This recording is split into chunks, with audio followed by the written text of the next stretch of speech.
आज हम लोग एक नया चैप्टर स्टार्ट कर रहे हैं, ठीक है, और वो है हमारा वर्क एनर्जी पावर।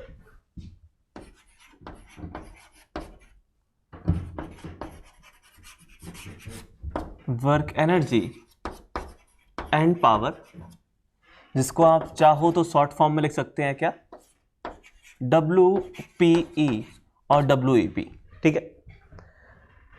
तो अभी तक हम जो पढ़ चुके हैं काइनेमैटिक्स और न्यूटन लॉज ऑफ मोशन, यहां पे हम लोगों ने क्या किया था, यहां पे हम स्टडी ऑफ मोशन तो कर रहे थे, ठीक है, लेकिन स्टडी ऑफ मोशन कर रहे थे हम with the help of force. हम फोर्स को एनालाइज करके मोशन के बारे में स्टडी किया करते थे। जरा याद करो, हम लोगों ने क्या बोला था कि हम फोर्स अप्लाई करेंगे, उसकी वजह से कुछ एक्सेलरेशन आएगा तो बॉडी मूव करना स्टार्ट करेगी, और अब जो मोशन होगा उसकी हम स्टडी कर रहे थे, राइट। तो अभी तक हमने जो मोशन की स्टडी की है वो हमने स्टडी की है with the help of force analysis. हमने फोर्स को एनालाइज किया है, फिर हमने मोशन की स्टडी की है। लेकिन अब हम जो पढ़ने वाले हैं आगे, वर्क एनर्जी और पावर, यहां पे हम मोशन की स्टडी ही करेंगे, लेकिन हम मोशन की स्टडी करेंगे किसकी हेल्प से, वर्क की हेल्प से, एनर्जी की हेल्प से और पावर की हेल्प से।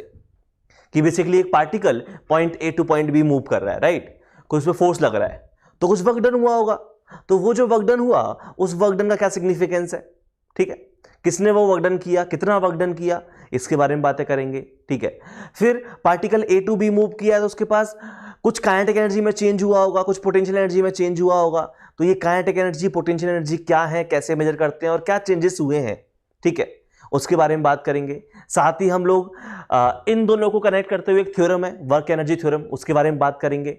फिर हम लोग बात करेंगे कंजर्वेशन ऑफ मैकेनिकल एनर्जी, ठीक है। सिमिलरली हम लोग पावर के बारे में बात करेंगे कि किस रेट से वर्क डन हो रहा है या किस रेट से एनर्जी सप्लाई की जा रही है। तो बेसिकली अगर मैं बहुत सिंपल भाषा में बोलूं तो यहां पे हम लोग मोशन की स्टडी करने वाले हैं, किसकी किन किन पॉइंट्स को ध्यान में रखते हुए, हम वर्क के टर्म में बात करेंगे, हम एनर्जी के टर्म में बात करेंगे, पावर के टर्म में बात करेंगे, ठीक है। और तो बेसिकली मैं जो पढ़ाऊंगा वो स्ट्रक्चर ये रहेगा कि मैं पहले पढ़ाऊंगा तो मैं वर्क, फिर एनर्जी, फिर हम लोग बात करना स्टार्ट करेंगे सर्कुलर मोशन की, और फिर हम लोग सबसे एंड में बात करेंगे पावर की, ठीक है। तो सर्कुलर मोशन भी इसी के अंदर इंक्लूड किया हुआ है मैंने, ठीक है।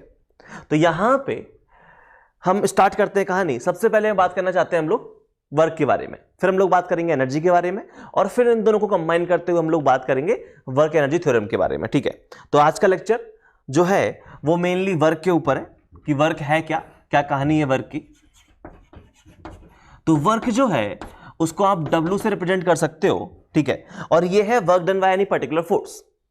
तो work done by any force ये क्या है, ठीक है, तो इसको हम डिफाइन कर सकते हैं, work done by a force can be defined as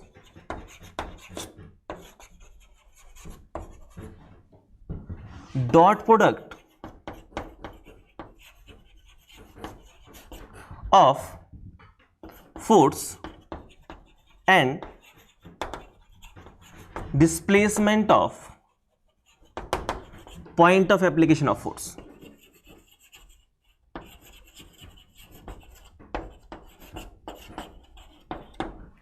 कि बेसिकली वर्क डन को हमने जो डिफाइन किया हुआ है वो है, वर्क डन जो है वो है dot product of force and displacement of point of application.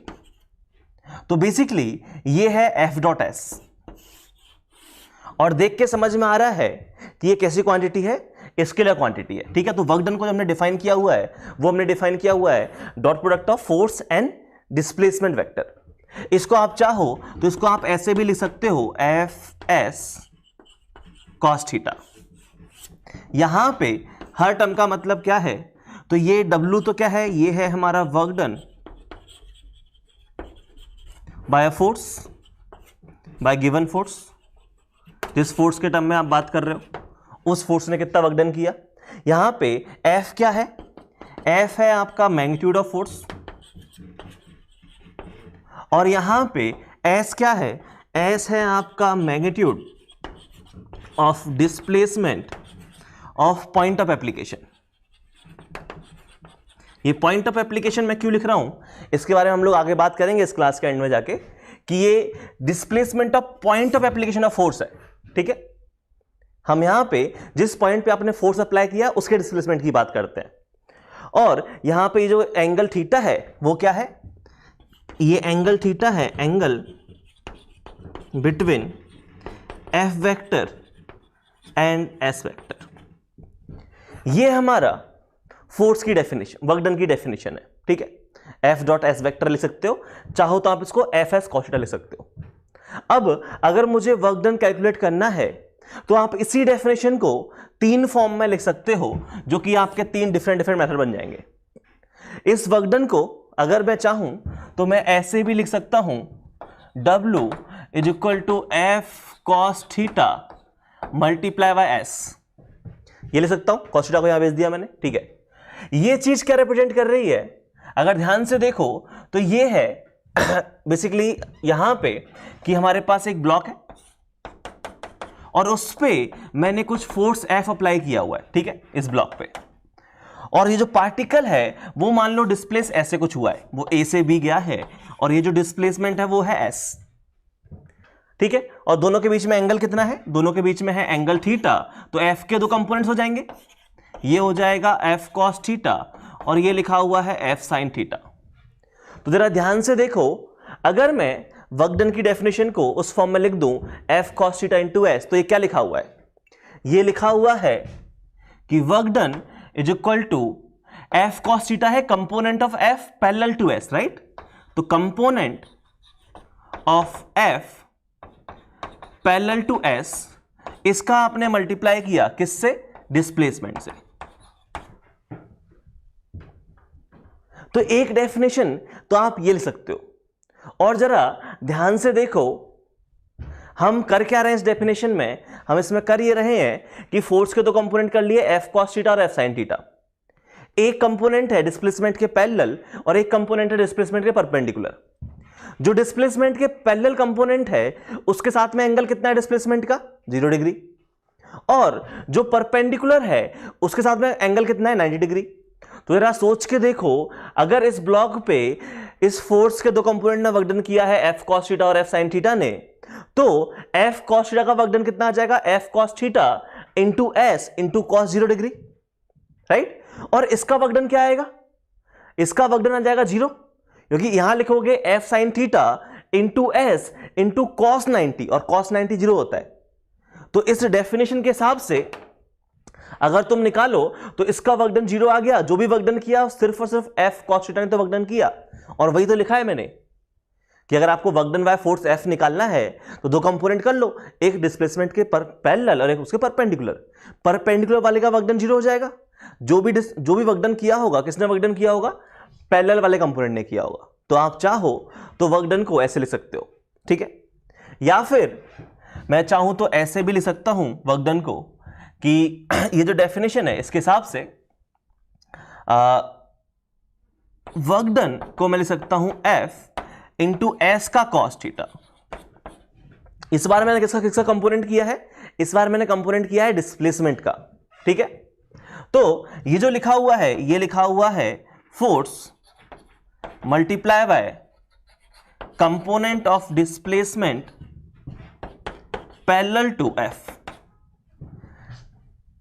Imagine कर सकते हो इस फिगर के थ्रू कि यहां पे हो क्या रहा है, यहां पे हमने इस तरफ कुछ फोर्स F अप्लाई किया है और पार्टिकल A टू B गया है। ये जो ब्लॉक है वो हमारा A से B मूव किया है और ये डिस्प्लेसमेंट S है और ये एंगल थीटा है। तो यहां पे ये जो डिस्प्लेसमेंट है इसके 2 कंपोनेंट होंगे, F इस डायरेक्शन में जा रहा है, F के पैरेलल डायरेक्शन, तो इसके 2 कंपोनेंट होंगे S के। जरा ध्यान से देखो, ये S है, ये एंगल थीटा है, तो ये आ जाएगा S cos थीटा और ये आ जाएगा S का sin थीटा। तो ये वही तो लिखा हुआ है कि force F multiply by displacement का स्केलॉन्ग कंपोनेंट, क्योंकि डिस्प्लेसमेंट के 2 कंपोनेंट किए मैंने, एक S cos थीटा और एक S sin theta. S cos theta के लिए वर्क डन कितना आ गया, फोर्स इंटू डिस्प्लेसमेंट, क्योंकि एंगल 0 डिग्री है। लेकिन इस वाले केस में इस डिस्प्लेसमेंट के लिए वर्क डन कितना किया इस फोर्स ने, 0, क्योंकि एंगल 90 है। यदि समझ पा रहे हो क्या कहना चाह रहा हूं, बेसिकली मैं तुम्हें ये समझाना चाह रहा हूं कि ये जो डेफिनेशन है इसमें अगर मैं cos थीटा को यहां पे लिख दूं तो उसका फिजिकल मीनिंग ये है कि component of F multiply by displacement कर रहे हैं। और अगर इस cos थीटा को मैं S के साथ में रखूं तो उसका फिजिकल मीनिंग ये है कि हम force into component of displacement parallel to F कर रहे हैं। कोई दिक्कत नहीं है। तो आप चाहो तो डिस्प्ले जो वर्क डन है वो ऐसे निकाल सकते हो, ठीक है। और एक तरीका और है डिस्प्लेसमेंट निकालने का कि आप चाहो तो डिस्प्लेसमेंट को आप वेक्टर फॉर्म में लिख सकते हो कि अगर हम वेक्टर फॉर्म के टर्म में बात करना चाहें, इन वेक्टर फॉर्म, कि आपको फोर्स जो है वो दिया गया है एफ एक्स आई कैप प्लस एफ वाई जे कैप प्लस एफ जेड के कैप, एंड डिस्प्लेसमेंट वेक्टर जो है वो आपको दिया गया है एस एक्स आई कैप प्लस एस वाई जे कैप प्लस एस जेड के कैप।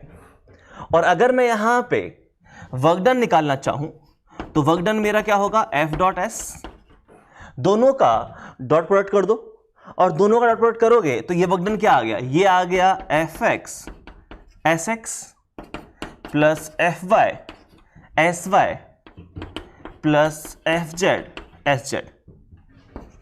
बेसिकली ये क्या लिखा हुआ है, ये लिखा हुआ है work done along X plus work done along Y plus work done along Z, this is net work done. ये तो लिखा हुआ है वेक्टर फॉर्म में कि हमारा फोर्स कितना है, फोर्स था कुछ एक्स के लॉन्ग भी लग रहा है, वाई के लॉन्ग भी लग रहा है, जेड के लॉन्ग भी लग रहा है। तो एक्स ने एक्स के लॉन्ग वर्क डन किया होगा, वाई ने वाई के लॉन्ग किया, जेड ने जेड के लॉन्ग किया। यही तो लिखा हुआ है, ध्यान से देखो, ये वाली डेफिनेशन यूज की गई है, force into component of displacement along that force. तो यहां पे अगर एफ एक्स की बात करूं तो एफ एक्स ने सिर्फ एक्स के लॉन्ग वर्क डन किया होगा, एस वाई के लॉन्ग कोई वर्क डन नहीं किया, जेड के लॉन्ग कोई वर्क डन नहीं किया। क्यों? क्योंकि एंगल कितना है, 90 डिग्री है। तो वही तो लिखा हुआ है कि जो फोर्स ने एस के लॉन्ग वर्क डन करने वाला एफ एक्स है, वाई के लॉन्ग वर्क डन करने वाला एफ वाई है, जेड के लॉन्ग वर्क डन करने वाला एफ जेड है, ठीक है। जो एफ एक्स है वो वाई और जेड के लॉन्ग वर्क डन नहीं कर सकता क्योंकि एंगल कितना है, 90 डिग्री है। और वैसे भी कॉमन सेंस समझ में आ रहा है कि इंडिपेंडेंट मोशन होते हैं एक्स और वाई और जेड में। तो अगर एफ एक्स ने वर्क डन किया होगा तो एक्स के लॉन्ग ही किया होगा, क्योंकि वाई और जेड के मोशन को तो अफेक्ट कर नहीं पा रहा है वो, और जब उनके मोशन को अफेक्ट नहीं कर रहा है तो वाई के लॉन्ग या जेड के लॉन्ग वर्क डन क्यों करेगा। ये समझ पा रहे हो कि जो भी वर्क डन करेगा वो एक्स के लॉन्ग ही करेगा, ये वाई के लॉन्ग करेगा, जेड के लॉन्ग करेगा, और वही ये डेफिनेशन रिप्रेजेंट कर रही है, ठीक है, कोई दिक्कत नहीं है। एक छोटा सा एग्जांपल करवाता हूं, ठीक है, उसके थ्रू चीजें काफी क्लियर हो जाएंगी कि मैं कहना क्या चाह रहा हूं।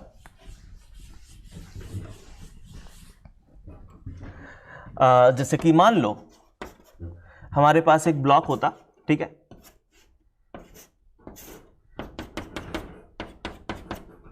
और ये जो ब्लॉक है इस ब्लॉक पे फोर्स लग रहा है 10 न्यूटन, और ये जो एंगल है ये एंगल है 53 डिग्री, और ये block point A to point B move कर रहा है, ठीक है। अब कैसे मूव किया, क्या मूव किया, उसके हमें कोई दिक्कत नहीं है, बस हमें पता है कि ब्लॉक का जो डिस्प्लेसमेंट है वो ए टू बी हुआ है, चले, कोई दिक्कत नहीं, ठीक है।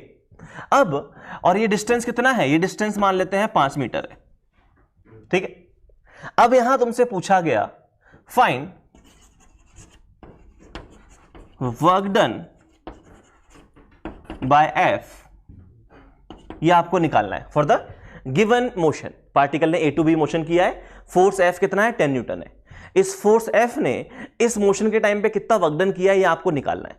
तो कैसे निकालोगे, तो आप बोलोगे देखो बहुत ही सिंपल कहानी है, वर्क डन निकालने की जो कहानी होती है काफी सिंपल है। कैसे करते हैं, तो हमारे पास एक तरीका तो ये है, मेथड नंबर 1, कि वर्क डन को मैं एफ डॉट एस लिख सकता हूं, और अगर मैं एफ डॉट एस लिखना चाहूं तो एफ के दो कंपोनेंट होंगे, आई कैप जी कैप के लोग बात कर लेते हैं, ये आ जाएगा हमारा 8, ये आ जाएगा हमारा 6। तो हमारा फोर्स कितना है, फोर्स है हमारा 6 आई कैप प्लस 8 जे कैप। इसका डॉट करना है एस के साथ, एस कितना है 5 आई कैप, दोनों का डॉट कर देंगे तो ये कितना आ जाएगा 6 इंटू 5, कितना आ गया ये 30, ये आ गया हमारा वर्क डन। यूनिट क्या होती है, जूल होती है। अब यूनिट के बारे में बात कर लूंगा इस एग्जांपल के बाद, यूनिट क्या है इसकी, जूल है, ठीक है। तो वर्क डन कितना आ गया, 30 जूल आ गया। एक तरीका तो ये है सॉल्व करने का कि जब कभी भी आपको वर्क डन कैलकुलेट करना हो तो डेफिनेशन हम एक यूज कर सकते हैं वेक्टर फॉर्म की, एफ डॉट एस। या फिर आप चाहो तो इन दो तरीके से भी तो आंसर निकाल सकते हो। क्या है ये दोनों तरीके, समझो अभी।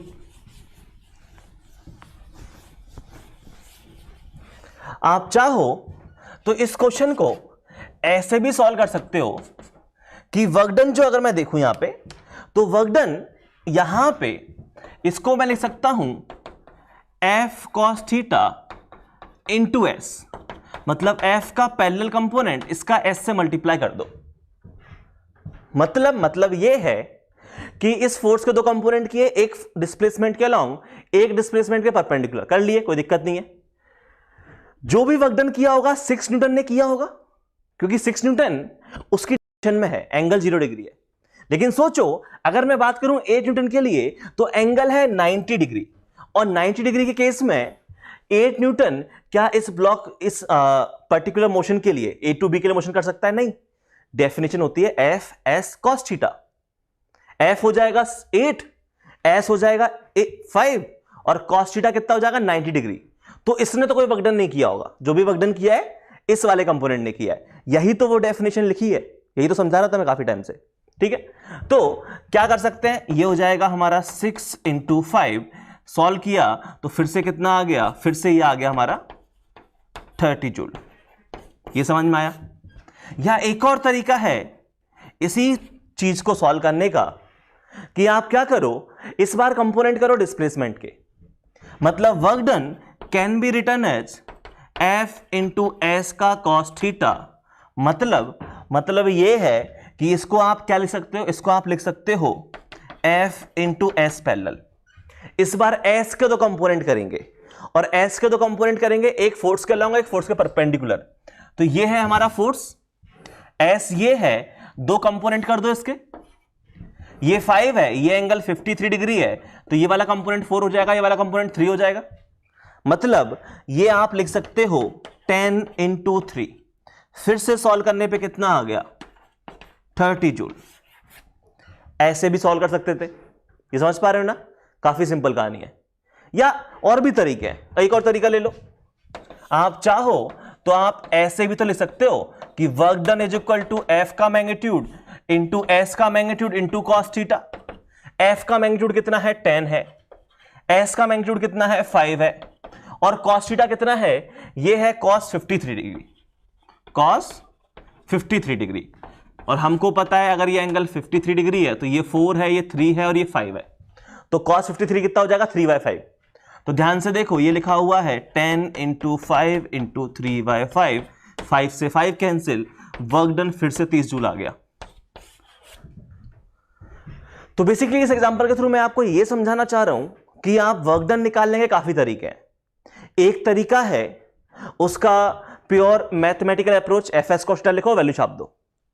और ये बाकी के 3 अप्रोच बताइए, method number 1, method number 2, method number 3, ये कुछ लॉजिकल अप्रोच है। यहां पे इनका फिजिकल सिग्निफिकेंस भी है कि मैं एफ कॉस थीटा क्यों लिखा है, क्योंकि जो भी वर्क डन किया है पैरेलल वाले कंपोनेंट ने वर्क डन किया है, परपेंडिकुलर वाले कंपोनेंट ने वर्क डन नहीं किया है। ये चीज समझ पा रहे हो? कोई दिक्कत नहीं है। या एक और तरीका है इसको सॉल्व करने का, मेथड नंबर 5 लिख देता हूं मैं उसको। ठीक है, मेथड नंबर 5 क्या कर सकते हो आप जो कि एक्चुअली मेथड नंबर 2 जैसा ही होगा। ठीक है, कि आप ये लिख सकते हो कि टोटल वर्क डन जो किया है वो या तो एफ के पैरेलल कंपोनेंट ने किया होगा, या वर्क डन बाय एफ का perpendicular component. Total work done can be written as work done by F का parallel component and work done by F का परपेंडिकुलर कंपोनेंट। पैरेलल कंपोनेंट ने कितना वर्क डन किया है, तो कैसे लिखोगे, वो लिखोगे आप एफ एस, ठीक है, F parallel into S into cos theta, जो भी एंगल होगा इसके लिए। और इसके लिए कैसे लिखोगे, ये होगा F perpendicular into S into cos theta, जो भी होगा इसके लिए। वैल्यू छापो, एफ पैरेलल कितना है, 6 है, एस कितना है, 5 है, और कॉस थीटा कितना है, इसके लिए है 0 डिग्री, तो ये आ जाएगा कॉस 0 डिग्री। तभी तो लिखा है पैरेलल, पैरेलल मतलब 0 डिग्री होता है। प्लस एफ परपेंडिकुलर है 8, डिस्प्लेसमेंट 5, और कॉस थीटा कितना है, 90 डिग्री, तो कॉस 90। ठीक है, इसका वर्क डन कितना आ गया, 0 तो आ गया, work done by perpendicular component 0 तो आ गया। वही समझा रहा हूं मैं काफी टाइम से, राइट। तो यहां पे जो भी वर्क डन आया वो सिर्फ और सिर्फ पैरेलल कंपोनेंट की वजह से आया, और कितना आ गया, वो आ गया 6 × 5 × 1, बोले तो 30। तो आई थिंक आप वर्क डन निकालना सीख गए हो। Method number 1, method number 2, method number 3 ये काफी लॉजिकल है, इन तीनों को फॉलो करो, बाकी 4 और 5 भी है जैसा आप करना चाहो। ठीक है, तो वर्क डन निकालना अपने आप में काफी इजी चीज है। ठीक है, कोई दिक्कत नहीं है। ओके, तो हम थोड़ा सा वर्क डन के बारे में थोड़ी और बातें करते हैं। ठीक है,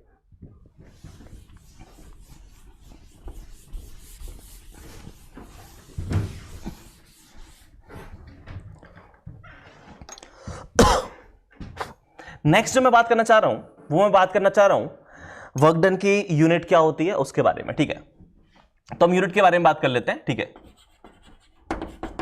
यूनिट्स ऑफ वर्क डन, हम सारी यूनिट के बारे में बात करेंगे कि करके। सबसे पहले मैं बात करता हूं एसआई यूनिट के बारे में। तो इसकी जो एसआई यूनिट है, ठीक है, तो वर्क डन जरा देखो, वर्क डन होता क्या है?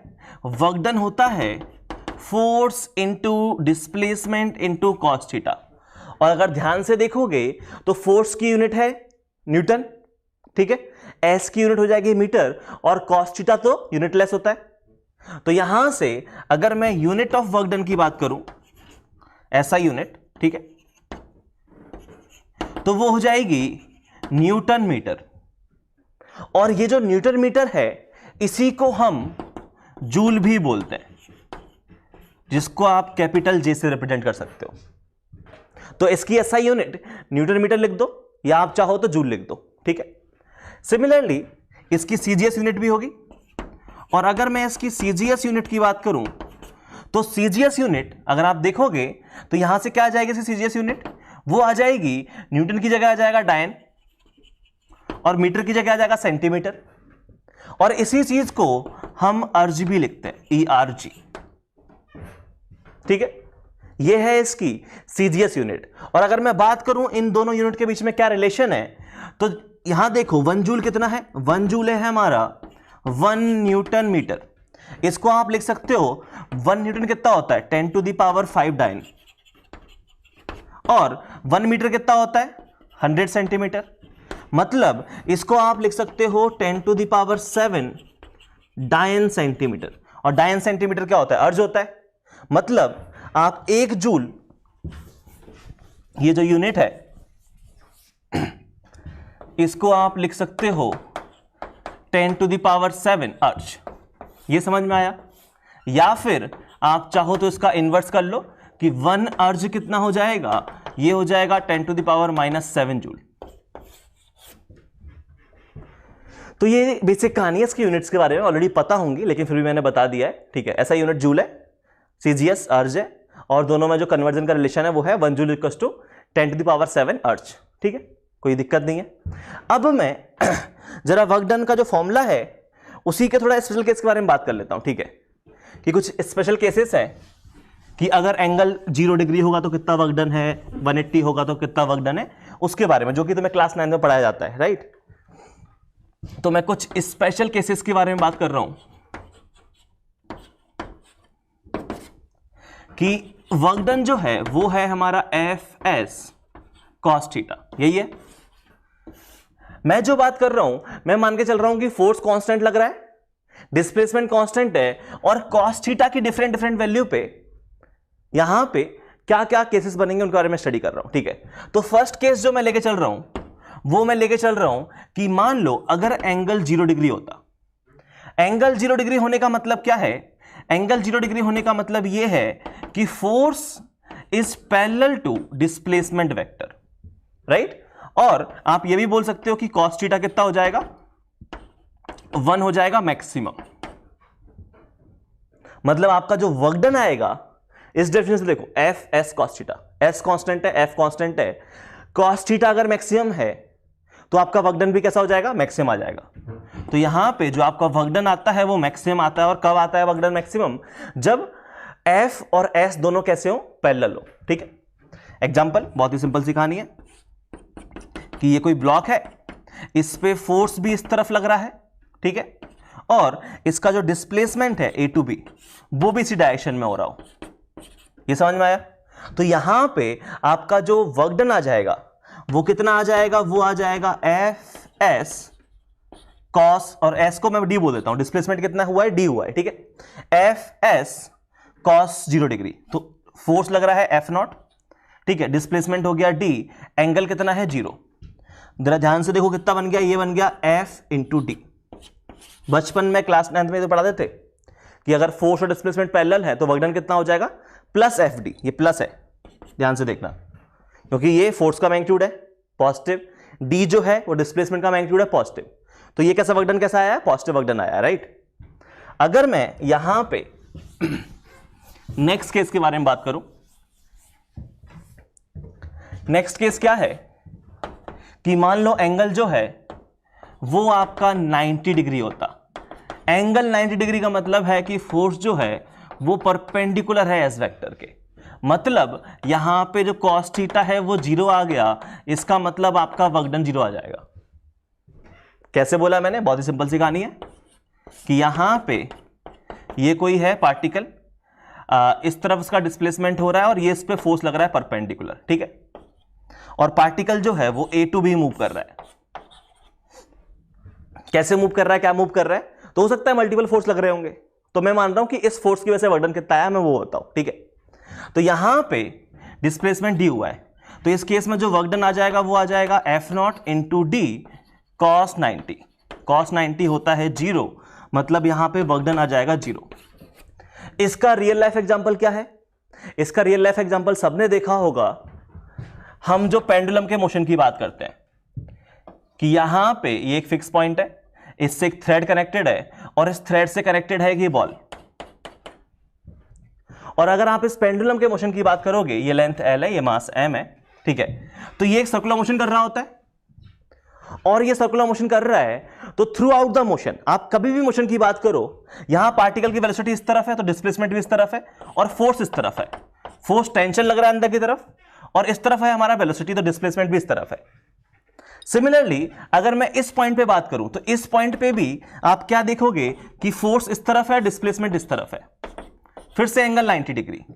आप चाहो तो इस वाले पॉइंट के लिए बात करते तो भी वही कहानी होती कि फोर्स होता इस तरफ, डिस्प्लेसमेंट होता इस तरफ, फिर भी एंगल 90 डिग्री।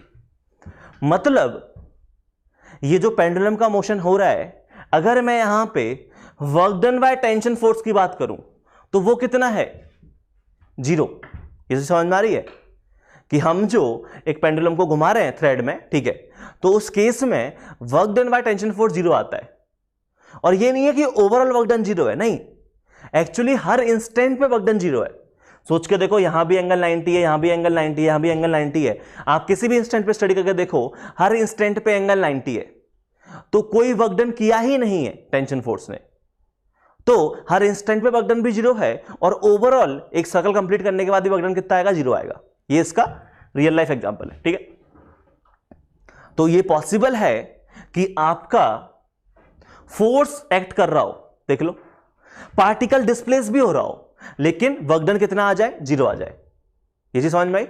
तो ये जो मिसकंसेप्शन अगर किसी ने पाल रखा है कि अगर पार्टिकल पे फोर्स लग रहा है, डिस्प्लेसमेंट हो रहा है, तो वर्क डन होगा, जरूरी नहीं, क्योंकि एंग हो सकता है एंगल 90 हो और वर्क डन 0 आ जाए। तो छोटा सा मिसकंसेप्शन है, सुधार लेना, ठीक है। ओके, तो अब अपन क्या बात कर रहे हैं, नेक्स्ट हम लोग बात कर रहे हैं नेक्स्ट केस के बारे में कि मान लो आपका जो एंगल है वो कितना होता, वो होता 180 डिग्री, और अगर एंगल 180 डिग्री है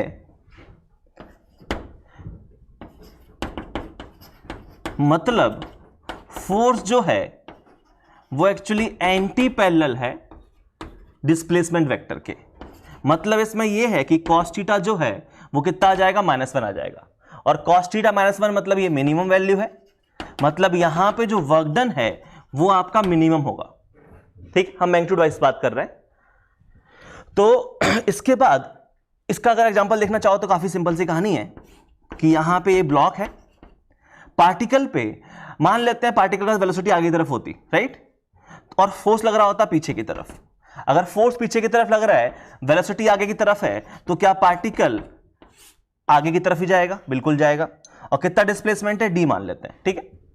तो यहां पे अगर मैं बात करूं तो डिस्प्लेसमेंट कितना आ गया, ये आ गया, ठीक है, फोर्स लग रहा है पीछे की तरफ, तो वर्क डन कितना आ जाएगा, ये आ जाएगा एफ का मैग्नीट्यूड इंटू डिस्प्लेसमेंट का मैग्नीट्यूड इंटू एंगल cos 180, और cos 180 होता है -1, तो आपका जो वर्क डन आया वो आ गया -F इंटू डी। कैसा वर्क डन आया है?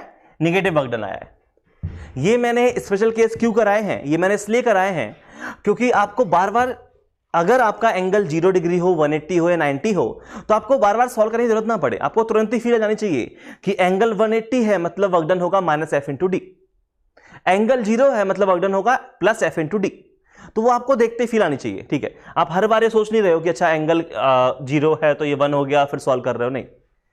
सीधे दिमाग में थोड़ा आना चाहिए कि एंगल 0 मतलब positive work done F into D, angle 180 negative work done -F into D, और अगर एंगल 90 है तो पक्का वर्क डन 0 है। सिंपल सी कहानी, ठीक है। इसीलिए मैंने ये स्पेशल केस कराए हैं सो दैट आपको हमेशा ये दिमाग में याद रहे, ठीक है। अच्छा मेरे को ये बताओ, अगर ये स्पेसिफिक एंगल नहीं होते, 0, 90, 180 नहीं होता, कुछ इनके बीच के एंगल होता, तो आप कमेंट कर सकते हो कि वर्क डन पॉजिटिव है कि नेगेटिव है? कर सकते हो, राइट। तो जरा मैं उनके बारे में भी बात कर लेता हूं कि 2-3 कहानी और है यहां पे। जैसे मैं कुछ और इंपॉर्टेंट पॉइंट्स के बारे में बात कर रहा हूं। अच्छा, तो पहला पॉइंट तो क्या समझ में आ गया? देखो, पहला पॉइंट तो मुझे समझ में आ गया कि वर्क डन जो है वो पॉजिटिव भी हो सकता है, नेगेटिव भी हो सकता है और 0 भी हो सकता है, राइट। तो work done may be 0, positive और नेगेटिव, राइट। वो डिपेंड कर रहा है केस टू केस कि पॉजिटिव है कि 0 है कि नेगेटिव है। उसके अलावा मैं कुछ पॉइंट और बताना चाह रहा हूं, वो ये है कि मान लो आपका जो एंगल है वो 0 डिग्री से 90 के बीच में होता, 0 से 90 के बीच में होता, तो इसका मतलब क्या है? इसका मतलब ये है कि यहां पे जो cos थीटा है वो आपका आ रहा है पॉजिटिव, और अगर आप वर्क डन की देखोगे तो वर्क डन होता है F का मैग्नीट्यूड, D का मैग्नीट्यूड इनटू आपका cos थीटा। ध्यान से देखो, ये मैग्नीट्यूड है तो ये भी पॉजिटिव है, डिस्प्लेसमेंट मैग्नीट्यूड है तो ये भी पॉजिटिव है, और एंगल कितना है? 0 से 90 के बीच में, तो यहां पे cos थीटा क्या होता है? पॉजिटिव होता है। मतलब अगर एक्यूट एंगल होगा फोर्स और डिस्प्लेसमेंट के बीच में, तो आपका जो वर्क डन है वो कैसा आएगा? पॉजिटिव आएगा, राइट। पॉजिटिव वर्क डन होगा, ठीक है। पॉजिटिव वर्क डन का मतलब समझते हो कि हमने मोशन को सपोर्ट किया है। जरा सोच के देख लो, ठीक है। अगर सोचना चाहो तो कि यहां पे क्या हो रहा है, ये एक ब्लॉक है, इस पे मैंने ये फोर्स लगाया है और ये पार्टिकल हमारा A to B गया है, ये एंगल थीटा है। जरा ध्यान से देखो, दो कंपोनेंट है, जो F पैरेलल है और ये F परपेंडिकुलर है। क्या F पैरेलल ने पार्टिकल के मोशन को सपोर्ट किया? बिल्कुल मोशन को सपोर्ट किया, पार्टिकल A to B गया है, देख लो। तो वही मैं कहना चाह रहा हूं कि पॉजिटिव वर्क डन का मतलब ये होता है कि हमने मोशन को सपोर्ट किया है, ठीक है, और वो इस तरीके से किया है। बाकी इसने तो कुछ नहीं किया क्योंकि ये तो एंगल 90 डिग्री है, ना सपोर्ट कर रहा है ना अपोज कर रहा है। देन अगर एंगल हमारा कुछ और होता, मान लो 90 से 180 के बीच में होता, तो क्या कहानी होती? अगर हमारा एंगल 90 से बड़ा होता और 180 से छोटा होता, तो उस केस में क्या कहानी हो रही है? पता होगा एंगल 0 से 180 के बीच में ही होगा। सेकंड केस ये पॉसिबल है, तो इसका मतलब क्या होता है? इसका मतलब ये होता है कि cos थीटा जो है वो हमारा कैसा आ जाएगा? नेगेटिव आ जाएगा। और यहां पे cos थीटा नेगेटिव है, तो क्या वर्क डन मैं FD cos थीटा के हिसाब से, ये पॉजिटिव ये नेगेटिव, तो वर्क डन कैसा आ गया? हमारा नेगेटिव आ गया। मतलब यहां पे हमने मोशन को अपोज किया होगा। और जरा सोच के भी देख लो, ये वही तो केस है,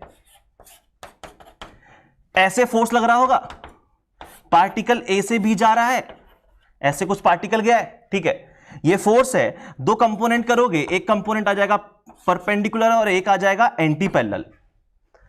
इसने तो कुछ नहीं किया, ये जो एंटी पैरेलल वाले कंपोनेंट है, क्या इसने मोशन को अपोज किया? बिल्कुल, क्योंकि पार्टिकल किस तरफ जा रहा है? पार्टिकल जा रहा है ईस्ट की तरफ, फोर्स लग रहा है वेस्ट की तरफ। तो क्या किया है? मोशन को अपोज किया है, और मोशन को अपोज करने का मतलब वर्क डन कैसा होगा? नेगेटिव होगा। ये समझ में आया? ठीक है।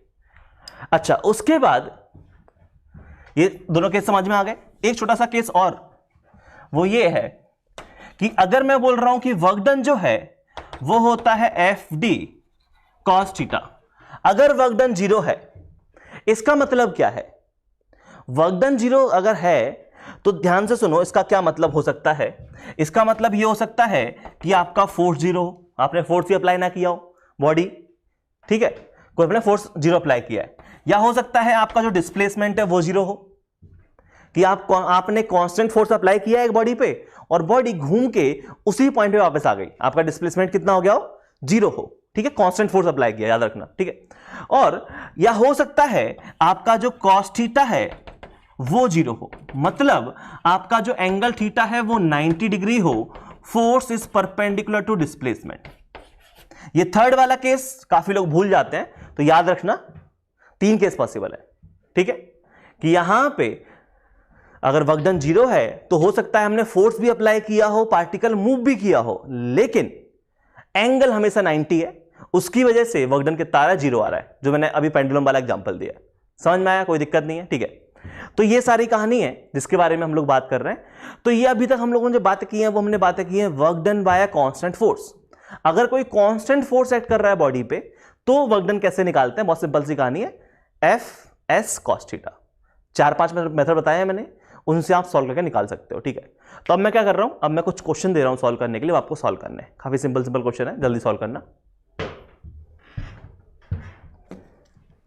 ओके, सामने 4 क्वेश्चन लिखे हुए हैं, ठीक है। फर्स्ट क्वेश्चन बहुत सिंपल है, फोर्स दिया हुआ है, डिस्प्लेसमेंट दिया हुआ है, वर्क डन दिया हुआ है, एंगल निकालना है, काफी सिंपल क्वेश्चन।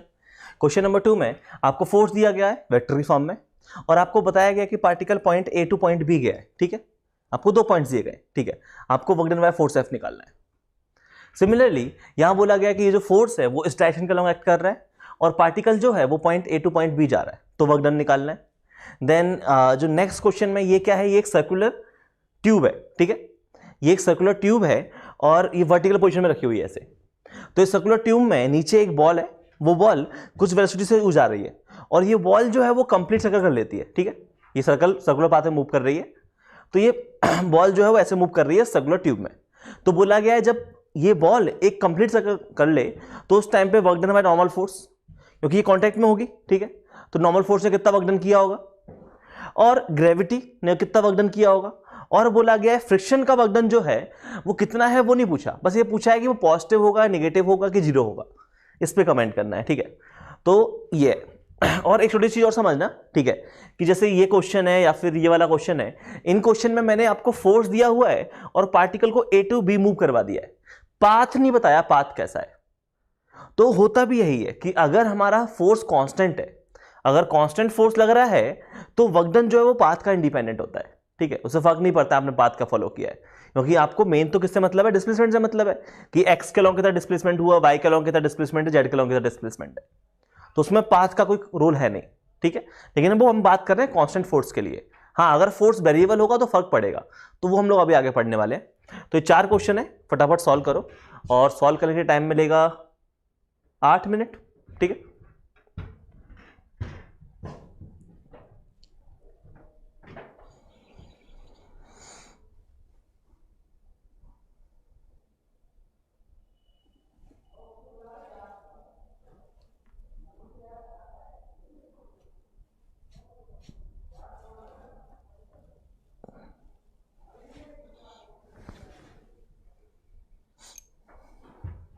चलो, आई थिंक सॉल्व कर लिया होगा, ठीक है। क्वेश्चन नंबर 1 बहुत ही सिंपल है, यहां पे वर्क डन क्या होगा, क्वेश्चन नंबर 1 में वर्क डन जो हो जाएगा वो आ जाएगा आपका एफ एस कॉस थीटा, किसके बराबर होना चाहिए, वो होना चाहिए F into S into cos theta, ठीक है। और अगर मैं यहां से कॉस थीटा देखूं तो ये कितना आ गया, ये कैंसिल हो गया और यहां से आपका जो कॉस थीटा आ गया वो आ गया आपका 1/20, ओके। तो एंगल कितना है, कॉस इनवर्स 1/20, ठीक है। एक्चुअली मेरे को वर्क डन 1000 देना चाहिए था, ठीक है, तो वहां से कॉस थीटा 1/2 आ जाता, लेकिन चलो कोई दिक्कत नहीं, ये हमारा एंगल आ रहा है। नेक्स्ट केस में हमें क्या बोला गया है कि हमें वर्क डन निकालना है, तो सबसे पहले हम क्या करेंगे, सबसे पहले हम निकालेंगे डिस्प्लेसमेंट कितना हुआ, ठीक है। तो डिस्प्लेसमेंट कितना हुआ, तो अगर मैं एस वेक्टर देखूं तो एक्स के लॉन्ग डिस्प्लेसमेंट कितना हुआ, 12 - 2 आई कैप प्लस 1 - 1 जे कैप प्लस 10 - 0 के कैप, ये है हमारा डिस्प्लेसमेंट, जिसको आप लिख सकते हो 10 आई कैप प्लस 0 जे कैप प्लस 10 के कैप। अब आपको क्या निकालना है, आपको निकालना है वर्क डन, तो क्या करो, इन दोनों का डॉट प्रोडक्ट कर देते हैं, ठीक है। तो वर्क डन यहां से क्या आ जाएगा, वर्क डन आ जाएगा एफ डॉट एस, दोनों का वर्क डन का डॉट प्रोडक्ट करोगे तो ये कितना बन जाएगा 30 + 0 + 50, कितना आ गया, ये आ गया आपका 80 जूल। इतना वर्क डन हुआ होगा, कोई दिक्कत नहीं है। आगे बढ़ते हैं नेक्स्ट क्वेश्चन की तरफ। नेक्स्ट क्वेश्चन में फिर से वही कहानी है कि आपको फोर्स दिया गया है और फोर्स जो है इस बार आपको मैग्नीट्यूड अलग से दिया गया है और डायरेक्शन दी गई है कि फोर्स एक्ट कर रहा है 3i + 4j के अलाउंग, तो उसका यूनिट वेक्टर निकाल लूं मैं डायरेक्शन निकालने के लिए। तो फोर्स है हमारा 3i + 4j / 5, ये हमारा यूनिट वेक्टर है डायरेक्शन का। तो फोर्स कितना एक्ट कर रहा है, फोर्स देखोगे तो ये एक्ट कर रहा है 6i कैप + 8j कैप, ये है हमारा फोर्स। और अगर मैं डिस्प्लेसमेंट देखूं तो डिस्प्लेसमेंट कितना है 5 - 1 4i कैप और j कैप में कितना है 2j कैप, ये है हमारा डिस्प्लेसमेंट वेक्टर। आपको वर्क डन निकालना है, दोनों का डॉट प्रोडक्ट कर देते हैं, कितना आ जाएगा, ये आ जाएगा 24 + 16, कितना हो गया 30 40, तो वर्क डन आ गया आपका 40 जूल। समझ में आ रहा है, काफी सिंपल कहानी है, कोई दिक्कत वाली बात नहीं है। नेक्स्ट क्वेश्चन में बोला गया है कि वर्क डन निकालो, राइट। तो सबसे पहले तो हमको निकालना है work done by normal force.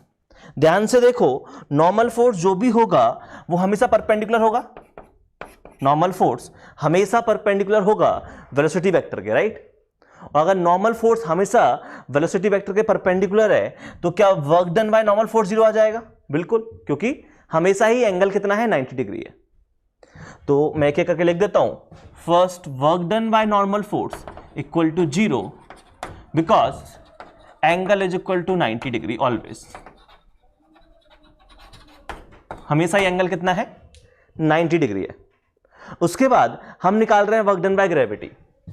Work done by gravity force कैसा है, कांस्टेंट फोर्स है, तो कांस्टेंट फोर्स है तो क्या मैं इसको लिख दूं FD cos थीटा, राइट। और यहां पे अगर देखा जाए तो आपका ये वर्क डन 0 है, क्यों, क्योंकि यहां पे जो आपका नेट डिस्प्लेसमेंट है वो 0 आ गया है। अगर आप यहां पे लिखोगे तो आ जाएगा F इंटू डिस्प्लेसमेंट 0 हो गया, कुछ का एंगल थीटा है, तो पार्टिकल जब पूरा मूव करके उसी सेम पॉइंट पे आ गया तो वर्क डन कितना आ जाएगा 0, क्यों, क्योंकि फोर्स कैसा था, कांस्टेंट था। तो डिस्प्लेसमेंट 0 होने पे वर्क डन 0 है अगर फोर्स कैसा है, कांस्टेंट है। सोच के देख लो कि हुआ क्या होगा। अगर सोच के देखोगे तो ग्रेविटी ने क्या किया है, यहां से यहां तक पार्टिकल गया ऊपर तक, ठीक है, तो ग्रेविटी ने मोशन को अपोज किया, और जब यहां टॉप मोस्ट पॉइंट से पार्टिकल नीचे आया तो ग्रेविटी ने मोशन को सपोर्ट किया। तो यहां से A से B तक वर्क डन रहा नेगेटिव, B से A तक वर्क डन रहा पॉजिटिव, नेट वर्क डन 0 हो गया क्योंकि नेट डिस्प्लेसमेंट 0 है, ठीक है। लेकिन अगर मैं बात करूं work done by friction force, तो work done by friction force 0 नहीं है। Work done by friction force इस पर्टिकुलर केस में 0 नहीं आ रहा है, वो आएगा नेगेटिव। क्यों, क्योंकि जरा सोच के देखो कि बॉल कहीं भी है, यहां होती चाहे यहां होती चाहे यहां होती, हर एक केस में फ्रिक्शन हमेशा मोशन को अपोज ही कर रहा है, हमेशा उसके मोशन की अपोजिट डायरेक्शन में ही फ्रिक्शन फोर्स लगेगा। ये चीज समझ पा रहे हो। और फ्रिक्शन फोर्स हमेशा ही मोशन को अपोज कर रहा है, तो उसने through out the motion A से B तक भी नेगेटिव किया और B से A भी नेगेटिव वर्क डन किया, तो ओवरऑल उसने वर्क डन नेगेटिव किया, उसने ओवरऑल पार्टिकल के मोशन को अपोज किया है। अब सवाल यह है कि सर यहां पे ये आर्ग्यूमेंट भी तो हो सकता है किसी बच्चे का कि सर यहां पे डिस्प्लेसमेंट 0 है तो वर्क डन 0 होना चाहिए, तो ये बहुत बड़ा मिसकंसेप्शन है। एक छोटा सा पॉइंट है, ये नोट करके ध्यान में रखना कि डिस्प्लेसमेंट अगर 0 है, अगर किसी पार्टिकल का डिस्प्लेसमेंट 0 है तो इसके दो मतलब है कि वर्क डन 0 भी हो सकता है और वर्क डन नॉन 0 भी हो सकता है। वर्क डन 0 कब होगा, वर्क डन 0 होगा इफ आपका जो फोर्स है वो आपने कांस्टेंट अप्लाई किया हो। अगर एक कांस्टेंट फोर्स अप्लाई हो रहा है जैसे कि ग्रेविटी के केस में हुआ है तो वर्क डन 0 आ रहा था। लेकिन अगर हम बात करें कि हमारा डिस्प्लेसमेंट 0 है लेकिन फोर्स कैसा है, वेरिएबल है, और अगर आपका फोर्स वेरिएबल है तो उस केस में वर्क डन नॉन 0 आएगा। जो कि इस वाले केस में हो रहा है। सोच के देखो, यहां पे फोर्स फ्रिक्शन की जो वैल्यू है, भले ही फ्रिक्शन की वैल्यू कांस्टेंट आती है उससे फर्क नहीं पड़ता है, लेकिन आपको देख के समझ में आ रहा होगा कि फ्रिक्शन अपनी डायरेक्शन चेंज कर रहा है हर बार। और अगर फ्रिक्शन अपनी हर बार डायरेक्शन चेंज कर रहा है तो वेरिएबल हुआ कि नहीं होगा? वेरिएबल फोर्स हो गया। और वेरिएबल फोर्स है तो वहां पे वर्क डन नॉन जीरो आएगा। ठीक है, वेरिएबल फोर्स की क्या कहानी है अभी मैं आगे बताने वाला हूं, कैसे कैलकुलेट करेंगे। लेकिन ये चीज समझो कि यहां पे लॉजिकली कि फ्रिक्शन ने through out the motion particle के मोशन को अपोज किया है, और मोशन को अपोज किया है तो वर्क डन नेगेटिव ही रहा होगा। ठीक है, कोई दिक्कत नहीं। चलो आगे मैं और क्वेश्चन लिख रहा हूं, वो आपको सॉल्व करने हैं। ओके, सामने 4 क्वेश्चन और लिखे हुए हैं। ठीक है, फर्स्ट क्वेश्चन में एक ब्लॉक है 5 kg का, वो 10 मीटर पर सेकंड की स्पीड से जा रहा है, t = 0 की कहानी है। ठीक है, और ये जो सरफेस है, इस सरफेस पे म्यू काइनेटिक है 0.2, म्यू स्टैटिक है 0.3। बताना है टोटल वर्क डन कितना होगा थ्रू आउट द मोशन। तो क्या होगा कि ये जो ब्लॉक है इस पर फ्रिक्शन लगेगा पीछे की तरफ, जिसकी वजह से ये ब्लॉक कुछ आगे जाके रुक जाएगा। तो क्वेश्चन में बोला गया है कि जब तक मोशन हो रहा है तब तक total work done by normal force, total work done bye static friction, kinetic friction and gravity, वो निकालना है। सिमिलरली ये क्वेश्चन है, एक वेज है, इंक्लाइन प्लेन है, ये फिक्स है इंक्लाइन प्लेन और एंगल 37 डिग्री है, ये 6 मीटर हाइट दी हुई है। t = 0 पे ये जो ब्लॉक है 5 kg का, ये ऊपर से नीचे की तरफ स्लाइड कर रहा है और बॉटम मोस्ट पॉइंट तक पहुंच गया है। ठीक है, तो बोला गया है कि थ्रू आउट द मोशन आपको टोटल मोशन के टाइम पे कितना वर्क डन किया, नॉर्मल फोर्स है total work done by friction and total work done by gravity. Similarly next question है, 2 ब्लॉक है ए और बी, मैंने फोर्स अप्लाई किया, दोनों ब्लॉक मोशन करना स्टार्ट, स्मूथ सरफेस है राइट, तो स्मूथ सरफेस होने की वजह से दोनों ब्लॉक मोशन करेंगे। अब मोशन करेंगे तो बोला गया कि जब 2 सेकंड ऑफ मोशन के टाइम ये बताओ वर्क डन कितना है। जो लास्ट क्वेश्चन है, क्वेश्चन नंबर 8, इसमें यह है कि एक बिल्डिंग है 20 मीटर हाइट, वहां से हमने 5 बॉल को फेंका है, A B C D E, 5 different ball है हमारे पास। हमने 5 बॉल को सेम टाइम पे फेंका है या डिफरेंट टाइम पे फेंका, उससे फर्क नहीं पड़ने वाला है वैसे भी। ठीक है, तो हमने 5 बॉल को फेंका है और 5 बॉल के आपको गिवन है कि डायरेक्शन क्या है, एक वर्टिकली अपवर्ड, एक कुछ एंगल थीटा पे, एंगल थीटा अपनी मर्जी से मान लो 45 डिग्री मान लो। ठीक है, ये फिर हॉरिजॉन्टली फेंका है, फिर ये 45 डिग्री नीचे की तरफ, और ये है वर्टिकली डाउन। तो ऐसे 5 केस दिए गए, हर एक केस में बॉल की जो इनिशियल स्पीड है वो 10 मीटर पर सेकंड है और बॉल जो है वो ग्राउंड पे जाके लैंड कर जाती है फाइनली। ठीक है, आपको बोला गया है कि इस पूरे मोशन में वर्क डन बाय ग्रेविटी कितना होगा इन 5 केस के लिए। ठीक है, तो क्वेश्चन 4 है, सॉल्व करने के लिए टाइम मिलेगा 10 मिनट, सोच समझ के सॉल्व करना, अच्छे क्वेश्चन हैं। ठीक है, चलो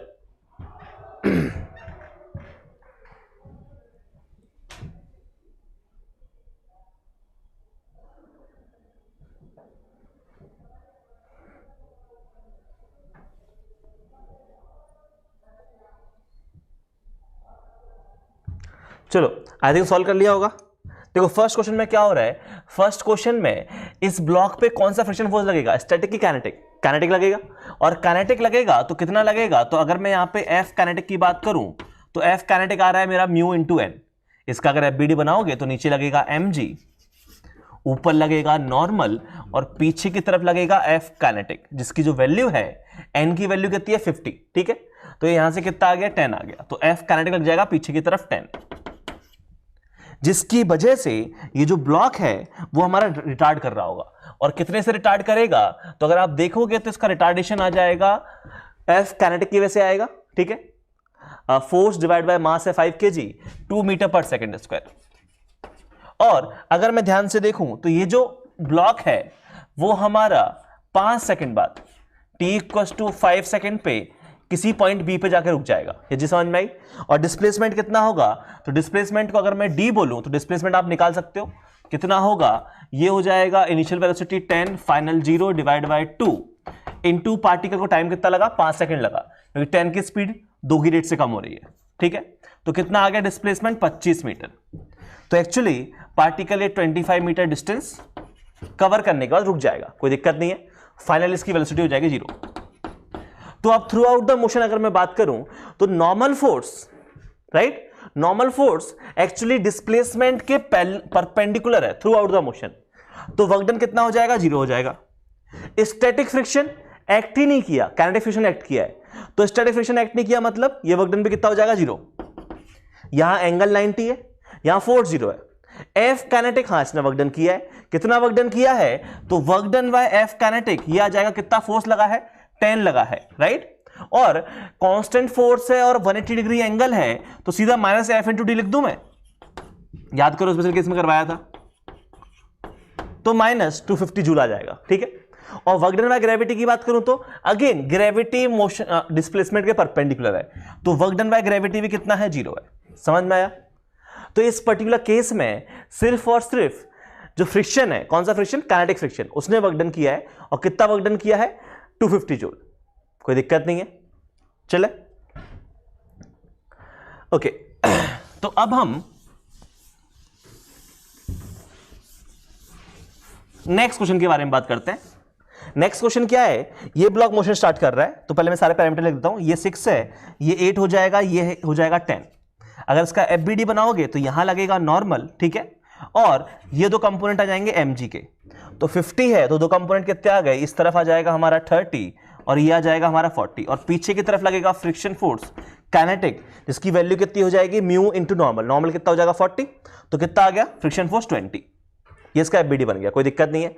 अब हम क्या चाहते हैं, अब हम चाहते हैं वर्क डन निकालना है, तो जरा ध्यान से देखो, अगर work done by normal force की बात करूं मैं, तो work done by normal force ये आ जाएगा 0, क्यों, क्योंकि एंगल जो है वो हमारा कितना है, 90 डिग्री है। ध्यान से देखो, पार्टिकल इस पॉइंट से स्टार्ट हुआ, ये डिस्प्लेसमेंट है पार्टिकल का, ये जो मैंने रेड से बनाया है, तो उसके तो परपेंडिकुलर है, तो वर्क डन कितना आ गया, 0 आ गया, कोई दिक्कत नहीं है। अगर मैं work done by friction force देखूं, तो work done by friction force आएगा, और बिल्कुल आएगा, ध्यान से देखो एंगल कितना है, 180 डिग्री है, तो ये आ जाएगा minus friction force into displacement कितना है, 10 हुआ है, तो ये आ जाएगा माइनस 200 जूल, कोई दिक्कत नहीं है। अगर मैं बात करूं वर्क डन बाय ग्रेविटी की, तो वर्क डन बाय ग्रेविटी आप चाहो तो दो कंपोनेंट करके सॉल्व कर लो, या फिर आप चाहो डायरेक्टली सॉल्व कर सकते हो। देखो मैं कंपोनेंट सॉल्व करके बताऊं, कंपोनेंट सॉल्व करोगे तो जो भी वर्क डन किया है, जो भी वर्क डन किया है, किसने वर्क डन किया है, 30 ने किया है, तो इसको आप लिखोगे एफ पैरेलल इनटू डिस्प्लेसमेंट, तो 30 ने वर्क डन किया है क्योंकि 40 तो परपेंडिकुलर है, तो 30 की वजह से वर्क डन हुआ होगा, डिस्प्लेसमेंट कितना है 10, और वर्क डन क्या होगा, पॉजिटिव होगा, क्योंकि एंगल कितना है, 0 डिग्री है। ध्यान से देखो, ठीक है, इन दोनों कंपोनेंट्स के बीच में, तो ये कितना आ गया, 300 जूल आ गया।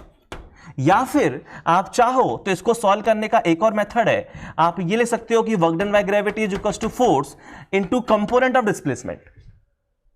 और अगर ग्रेविटी की मैं बात करूं तो ग्रेविटी किधर एक्ट कर रहा है, अलग कलर यूज कर लेता हूं, ग्रेविटी मेरा नीचे की तरफ एक्ट कर रहा है, ध्यान से देखो कितना, 50, और डिस्प्लेसमेंट का इस तरफ कंपोनेंट कितना है, 6 है। तो अगर मैं यहां से लिखना चाहूं तो फोर्स मेरा एक्ट कर रहा है 50, और ये जो फोर्स के अलोंग कंपोनेंट है डिस्प्लेसमेंट का वो है 6। ध्यान से देखो फिर से कितना आ गया, 300 जूल। तो आप जैसे सॉल्व करना चाहो आप वैसे सॉल्व कर सकते हो। कैसा वर्क डन हुआ है, पॉजिटिव वर्क डन। तो पॉजिटिव वर्क डन का मतलब यह है कि मोशन को सपोर्ट किया है, नेगेटिव वर्क डन का मतलब यह है मोशन को अपोज किया है। जैसे इस पर्टिकुलर केस में अगर मैं नेट वर्क डन देखूं इस ब्लॉक पे, तो फ्रिक्शन ने -200 का किया, ग्रेविटी ने +300 का किया, तो ओवरऑल वर्क डन इस पे टोटल फोर्सेस ने कितना किया, +100 जूल, राइट। इन दोनों का सम कर दिया, दोनों वर्क डन का, तो ओवरऑल 100 जूल का वर्क डन हुआ है। इसका मतलब यह है कि पार्टिकल के मोशन को सपोर्ट किया गया है। इसका मतलब पार्टिकल जब बॉटम मोस्ट पॉइंट पे पहुंचेगा तो इसकी स्पीड ज्यादा होगी इस पॉइंट के मुकाबले। इस पॉइंट पे स्पीड 0 थी, यहां जाके देखोगे इस पार्टिकल के पास कुछ ना कुछ स्पीड आएगी, चाहो तो निकाल के देख लो, और कितनी आएगी, वो काइनेटिक एनर्जी के इक्वल होगी, 100 के इक्वल, ठीक है। देन मैं बात कर रहा हूं नेक्स्ट क्वेश्चन के बारे में।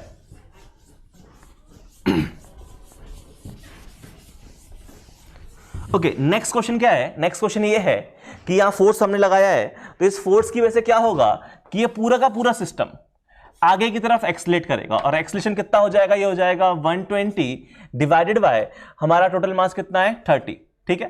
तो ये कितना आ गया, 4 मीटर पर सेकंड स्क्वायर की एक्सलेशन से हमारा सिस्टम मूव करेगा।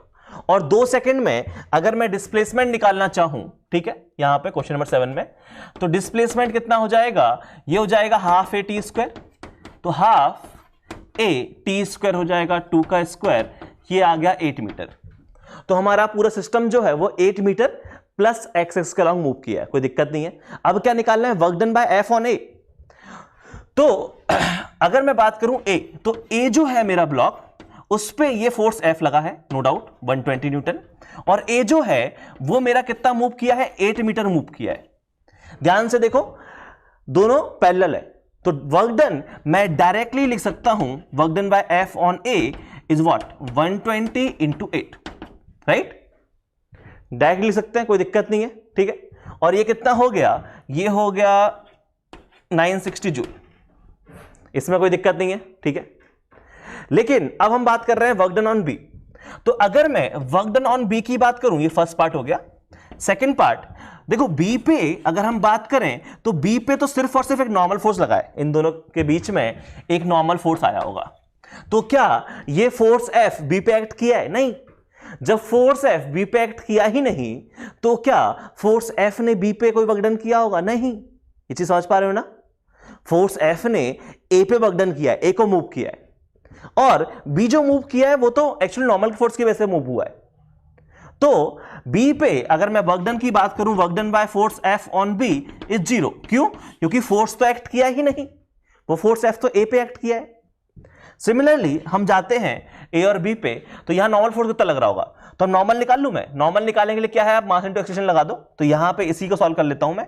ये जो ब्लॉक बी है ये 4 के एक्सेलरेशन से जा रहा है, और इसका मास कितना है 20 kg, तो यहां पे नॉर्मल कितना आ जाएगा, ये आ जाएगा मास इंटू एक्सेलरेशन, बोले तो 80 न्यूटन, इतना हमारा नॉर्मल फोर्स लग रहा होगा। अब अगर मुझे वर्क डन निकालना है by normal force on A and B, तो कैसे निकालेंगे, तो देख लो, बहुत सिंपल सी कहानी है। अगर मैं यहां पे ए का बीडी बनाऊं, तो ए पे इस तरफ फोर्स लगा होगा नॉर्मल फोर्स कितना 80, और ए जो है वो हमारा इस तरफ मूव किया है, कितना मूव किया है 8 मीटर। तो अगर यहां पे वर्क डन की बात करोगे, तो work done by normal force on A, positive की नेगेटिव, नेगेटिव क्योंकि एंगल कितना है 180 डिग्री, तो माइनस एफ इंटू डी, कितना आ गया -640 जूल। सिमिलरली अगर मैं वर्क डन ऑन बी की बात करूं, तो बी पे नॉर्मल फोर्स लगा है इस तरफ, और बी जो है वो हमारा कितना मूव किया है, इसी डायरेक्शन में मूव किया है 8 मीटर, और कितना फोर्स लगा है 80 लगा है। तो work done by normal on B ध्यान से देखोगे तो पॉजिटिव आएगा 80 इंटू 8, कितना +640। यहां पे एक बहुत ही इंटरेस्टिंग बात सामने आ रही है कि नॉर्मल फोर्स ने ए पे नेगेटिव वर्क डन किया है, बी पे पॉजिटिव वर्क डन किया है, और एक्चुअली दोनों का मैग्नीट्यूड सेम है। मतलब यह हुआ कि एक्चुअली ए और बी दोनों का अगर वर्क डन में मिला दूं, तो नॉर्मल फोर्स ने जितना नेगेटिव वर्क डन ए पे किया उतना ही पॉजिटिव वर्क डन बी पे कर दिया, तो overall work done for a system, on a system actually, overall work done by normal force on a system is 0। ये समझ में आया? Total work done normal force ने 0 किया है, और ये होता भी सही कहानी है। कैसे? क्योंकि यहां पे नॉर्मल फोर्स जो है वो है हमारा इंटरनल फोर्स, और इंटरनल फोर्स सिस्टम पे कोई वर्क डन नहीं करते, याद होगा, राइट? तो यहां पे सिंस नॉर्मल फोर्स हमारा इंटरनल फोर्स है, तो ओवरऑल वर्क डन 0 आना भी चाहिए था। तो ये पॉइंट नोट डाउन कर लेना कि internal forces, the work done on a system by internal forces is always 0, है ना? यहां जितना नेगेटिव किया उतना ही पॉजिटिव कर दिया, नेट वर्क डन 0, कोई दिक्कत नहीं है। अगले क्वेश्चन पे चलते हैं, ठीक है? अब देखो अगले क्वेश्चन में कहानी क्या है कि अगले क्वेश्चन को तुम चाहो तो बहुत लंबा भी सॉल्व कर सकते हो। लंबा कैसे कि तुम बोल सकते हो कि ये जो क्वेश्चन नंबर 8 है, यहां पे ए का मोशन एनालाइज करो, बी का मोशन एनालाइज करो, सी का एनालाइज करो, डी का एनालाइज करो, ई का एनालाइज करो, हर एक के लिए वर्क डन निकालो, ठीक है? लेकिन मैं कह रहा हूं कि इस क्वेश्चन को बहुत आसानी से कर सकते हैं एक ही लाइन में, और वो ये है कि work done by any force क्या होता है। जैसे मुझे इस केस में निकालना है वर्क डन बाय ग्रेविटी, तो वर्क डन बाय ग्रेविटी क्या आ जाएगा कि फोर्स ऑफ ग्रेविटी कितना है, ठीक है, multiply by force of gravity किस डायरेक्शन के लॉन्ग एक्ट कर रहा है, वाई के लॉन्ग एक्ट कर रहा है। तो मेरे पार्टिकल का डिस्प्लेसमेंट एक्स के लॉन्ग भी है, वाई के लॉन्ग भी है। जैसे बी और सी और डी में देखोगे तो एक्स और वाई दोनों के लॉन्ग डिस्प्लेसमेंट आ रहा है, लेकिन मेरा फोर्स एक्ट कर रहा है किसके लॉन्ग, एक्स के लॉन्ग। तो क्यों ना मैं इसके जो पैरेलल है उसी डायरेक्शन में देख लूं। ये तो लिखा है मैंने, ये क्या डेफिनेशन लिखी हुई है, ये डेफिनेशन लिखी हुई है एफ इंटू एस पैरेलल, याद होगा ये डेफिनेशन, वही लिखा हुआ है। तो फोर्स ऑफ ग्रेविटी कितना है, फोर्स ऑफ ग्रेविटी होता है mg, ठीक है?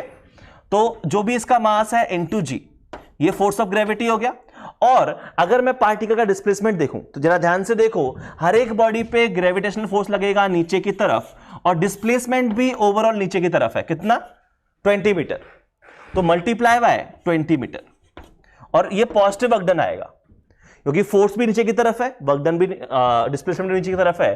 तो अगर आप इसको लिखना चाहो तो मास कितना दिया है, वैसे मास दिया नहीं है लेकिन मैं मान लेता हूं कि इस क्वेश्चन में आपको मास दिया होता, कितना लेना चाहोगे 2 kg ले लो, ठीक है। तो अगर 2 kg मास दिया होता तो ये कितना हो जाता, ये हो जाता 20 × 20 बोले तो 400 पॉजिटिव वर्क डन, इतना ग्रेविटी ने वर्क डन किया होगा। तो फिर से अगर कोई कांस्टेंट फोर्स एक्ट कर रहा है तो कांस्टेंट फोर्स एक्ट कर रहा है तो कोई मतलब नहीं है पार्टिकल का पाथ क्या है, पार्टिकल की कहानी क्या है, सिंपल सी कहानी है, फोर्स इनटू डिस्प्लेसमेंट कर दो, ठीक है, कोई दिक्कत नहीं, ये सारे क्वेश्चन हो गए। चलो ठीक है, अब हम कहानी को आगे बढ़ाते हैं। तो पहले ये हटा दूं मैं सब कुछ।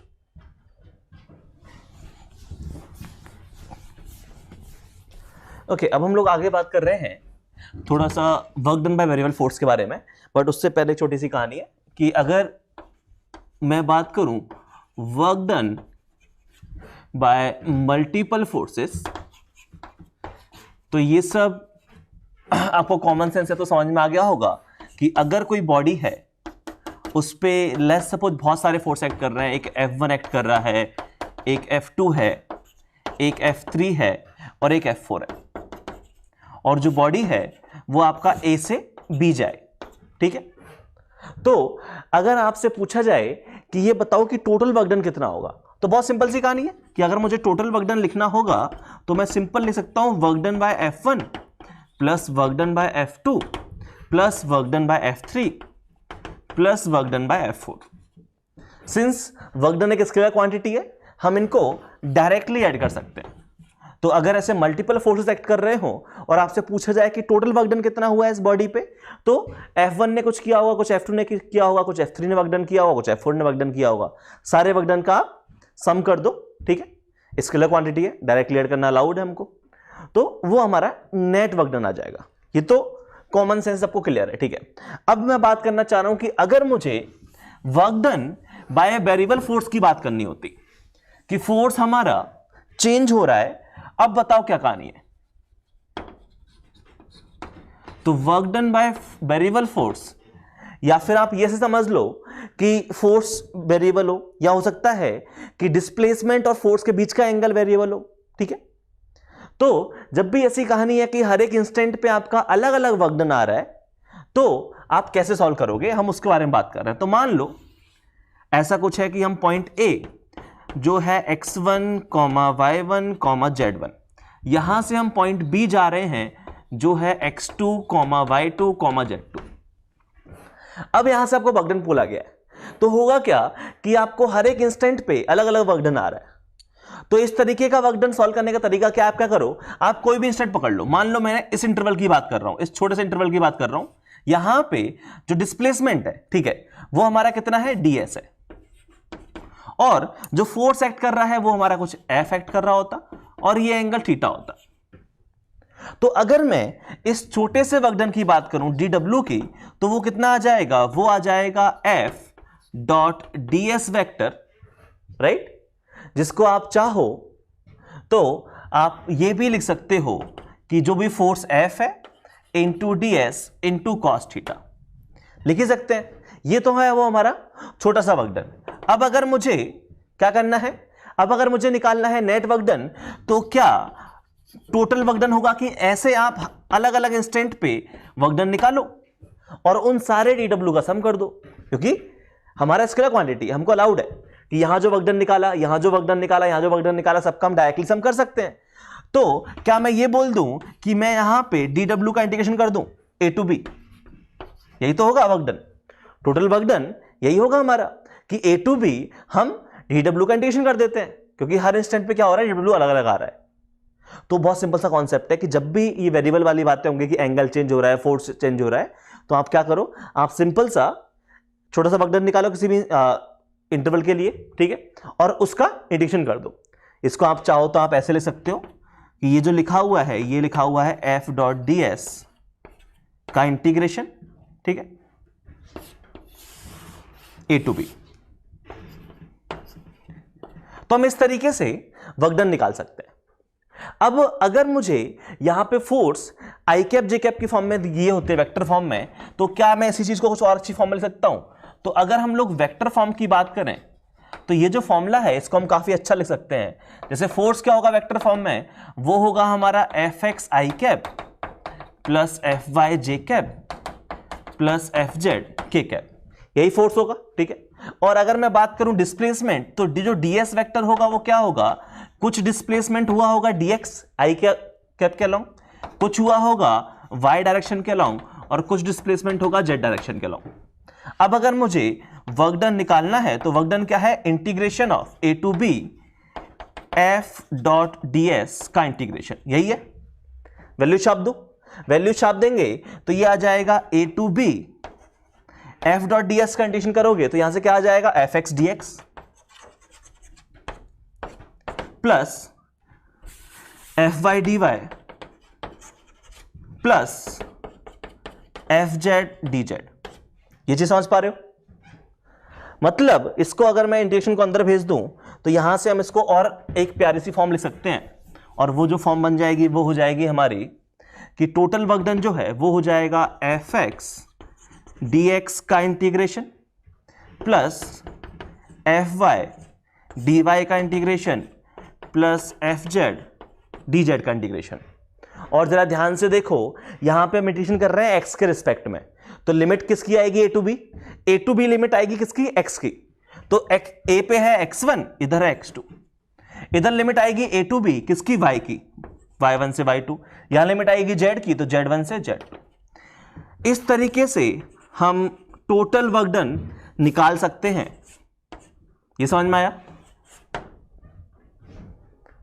तो अगर आपका ऐसा है कि आपका वेरिएबल फोर्स है या एंगल वेरी कर रहा है, तो उस केस में आपको इंटीग्रेशन करना पड़ेगा। और तरीका क्या है, तरीका ये है, लॉजिक ये है, एफ डॉट डी एस का इंटीग्रेशन ए टू बी, जिसको आप वेक्टर की फॉर्म में सिंप्लीफाई करके ऐसे भी लिख सकते हो, ये जो लिखा हुआ है, ठीक है, कोई दिक्कत नहीं है। एक छोटा सा एग्जांपल देख लें।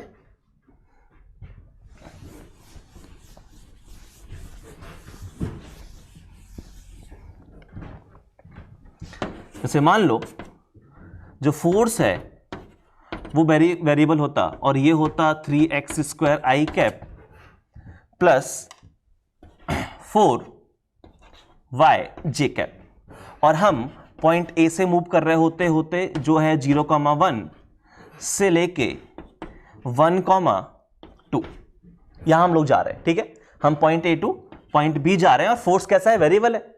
तो फोर्स वेरिएबल है तो ऑब्वियस सी बात है, हमको क्या करना पड़ेगा, यहां पे इंटीग्रेशन करना पड़ेगा। तो वो आ जाएगा integration of F dot D S का इंटीग्रेशन ए टू बी, जिसको आप चाहो तो सिंप्लीफाई करके क्या लिख सकते हो, उसको आप लिख सकते हो एफ एक्स डी एक्स का इंटीग्रेशन x1 से x2 plus F Y D Y का इंटीग्रेशन y1 से y2। लिख सकते हैं कि नहीं लिख सकते? बिल्कुल, ठीक है।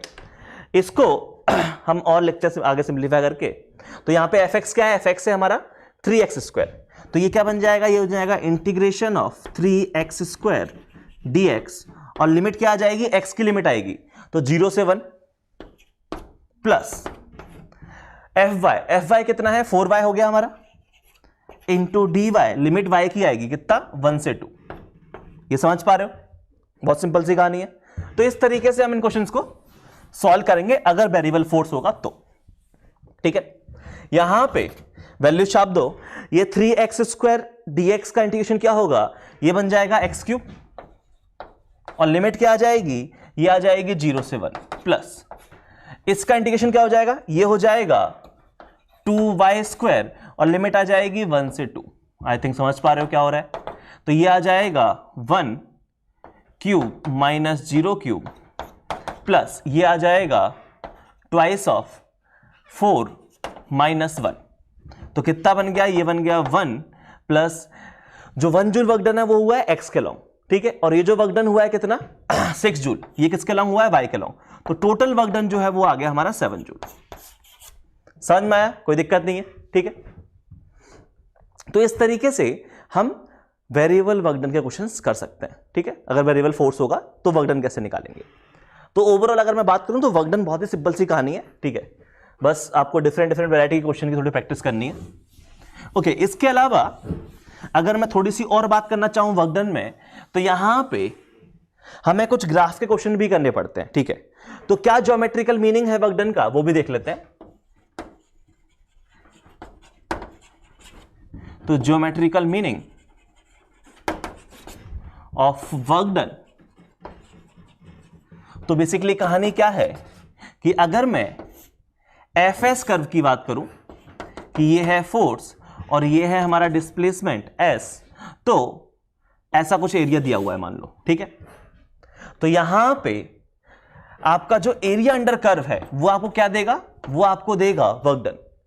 तो अगर आप यहां पे एरिया निकालोगे तो एरिया आ जाएगा आपका integration of F dot D S, और यही क्या होता है, यही तो वर्क डन होता है। तो एक्चुअली एफ एस कर्व का जो एरिया अंडर कर्व है वही हमारा वर्क डन होगा। और पॉजिटिव या नेगेटिव वो तो आपको कॉमन सेंस से पता ही है, अगर एक्स एक्सिस के ऊपर है तो पॉजिटिव है, ये वाला एरिया नेगेटिव है और ये वाला एरिया पॉजिटिव है, कोई दिक्कत नहीं। तो इस तरीके से हम इन क्वेश्चंस के बारे में बात करेंगे, ठीक है। तो चलो मैं कुछ क्वेश्चन दे रहा हूं सॉल्व करने के लिए, सिंपल से क्वेश्चन है, वो आपको सॉल्व करने हैं, ठीक है। ये सामने 5 क्वेश्चन लिखे हुए हैं, काफी सिंपल से क्वेश्चन है। यहाँ फोर्स एक्स के लॉन्ग है, पार्टिकल एक्स के लॉन्ग मूव किया है, ठीक है। यहाँ फोर्स एक्स के लॉन्ग भी है, वाई के लॉन्ग भी है, जेड के लॉन्ग भी है, और पार्टिकल एक्स वाई जेड तीनों डायरेक्शन में मूव किया है, ठीक है। यहाँ भी और सिंपल सी कहानी, एक्स और वाई के लॉन्ग है, वर्क डन निकालना है। सिमिलरली ये क्वेश्चन भी सिंपल सा ही है, और इस क्वेश्चन में क्या है, टी इक्वल टू 0 पे पार्टिकल रेस्ट पे है, कोई फ्रिक्शन विक्शन नहीं है, स्मूथ सरफेस है। तो हमने फोर्स अप्लाई किया है 20t, वेरिएबल फोर्स है। टी इक्वल टू 0 पे मोशन स्टार्ट हुआ है, पार्टिकल रेस्ट से मोशन स्टार्ट किया है, ठीक है। अब बोला गया है कि फर्स्ट 2 सेकंड ऑफ मोशन में कितना वर्क डन किया होगा इस फोर्स एफ ने इस ब्लॉक पे, वो आपको बताना है, ठीक है। चलो 5 क्वेश्चन है, सॉल्व करने का टाइम मिलेगा 10 मिनट, फटाफट सॉल्व करो।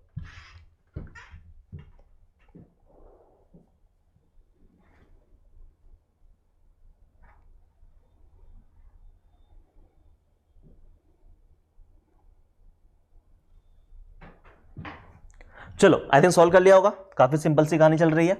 फर्स्ट वाले में क्या करना है, हमें वर्क डन निकालना है। पार्टिकल x इक्वल टू 1 से लेकर x इक्वल टू 10 तक गया, राइट। तो यहां पे अगर हम वर्क डन की बात करेंगे तो वर्क डन कितना आ जाएगा, एफ एक्स डी एक्स आ जाएगा।